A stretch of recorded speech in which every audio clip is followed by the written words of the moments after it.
এক নগরী দুই শহর। চীনের সাংহাইয়ের আদলে বন্দরনগরী চট্টগ্রামকে গড়ে তুলতেই কর্ণফুলীর তলদেশে বঙ্গবন্ধু টানেল নির্মাণের উদ্যোগ নেয় সরকার। কর্ণফুলী নদীর মোহনার পাশ ঘেঁষে নদীর 150 ফুট নিচ দিয়ে হবে টানেলটি। 3.4 কিলোমিটার লম্বা দুটি টিউবে যানবাহন চলাচলের জন্য থাকবে 4 লেনের সড়ক। টানেলের পূর্ব ও পশ্চিম প্রান্তে নির্মাণ করা হবে 5.35 কিলোমিটার অ্যাপ্রোচ সড়ক ও 727 মিটার ওভারব্রিজ। পুরো এলাকায় চলছে বিশাল কর্মযজ্ঞ।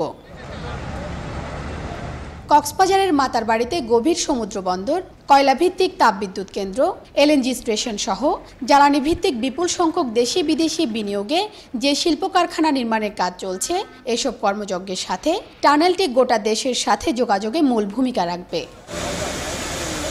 টানেলটির কারণেই চট্টগ্রামকে ঘিরে গড়ে উঠবে ইকোনমিক হাব। পর্যটন শিল্পের বিকাশ সহ দেশের দক্ষিণ পূর্বাঞ্চলে যোগাযোগ ব্যবস্থার ক্ষেত্রে ঘটবে বৈপ্লবিক পরিবর্তন।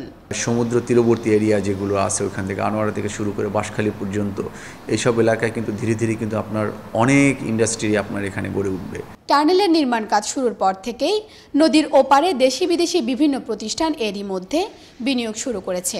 দক্ষিণ তীরে দুটি ইকোনমিক জোন সহ টানেলকে ঘিরে চলছে ব্যাপক কর্মযজ্ঞ, যা দেশের অর্থনৈতিক অগ্রযাত্রাকে আরও বেগবান করবে আশা ব্যবসায়ী ও বিনিয়োগকারীদের।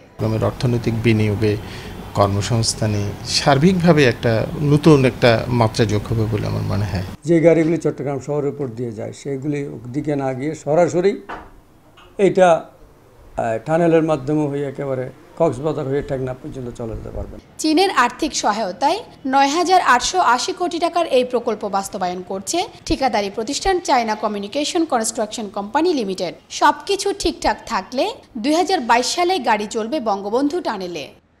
২০২২ সালের মধ্যে টানেলটি নির্মাণ কাজ সম্পন্ন হলে এখানে কর্মসংস্থান, বিনিয়োগ সহ যোগাযোগের ক্ষেত্রে যুগান্তকারী পরিবর্তন ও প্রাণচাঞ্চল্য আসবে বলে আশা করছেন বিনিয়োগকারী ও শিল্পোদ্যোক্তারা। বঙ্গবন্ধু টানেল থেকে শিউলি শবনম, একুশে টেলিভিশন, চট্টগ্রাম।